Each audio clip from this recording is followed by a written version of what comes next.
పైకి ఎత్తండి ఒకరు.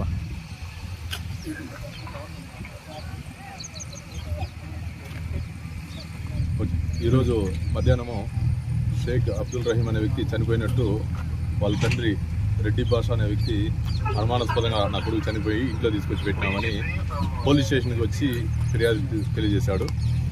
ఇప్పటివరకు జరిగిన విచారణలు ఏమంటే నిన్న అంటే 6/7/2024 తేదీ మన గునిగంట్ల రోడ్లో గల గుర్రాల కుంట అనే దగ్గర వాళ్ళ కొడుకు చనిపోయి పడిపోయినట్లు, తర్వాత వాళ్ళ అల్లుడు చెప్తే వాళ్ళు తీసుకొచ్చి ఇంట్లో పెట్టేసినారు బాడీని వాళ్ళకి తెలియకుండా. సో దాన్ని విచారిస్తే ఈ చనిపోయిన వ్యక్తి కొద్ది మద్యానికి బానిసై ఇంట్లో వాళ్ళని ఎక్కువ హరాస్మెంట్ చేస్తూ ఉంటాడు. ఈ విషయంపై కుటుంబంలో కొద్ది సమస్యలు వచ్చి కుటుంబ కలహాల వల్ల వాళ్ళ కుటుంబ సభ్యుల్లోనే కొంతమంది అతన్ని చంపినారని అనుమానం వ్యక్తం చేస్తూ వాళ్ళ తండ్రి ఫిర్యాదు ఇచ్చాడు.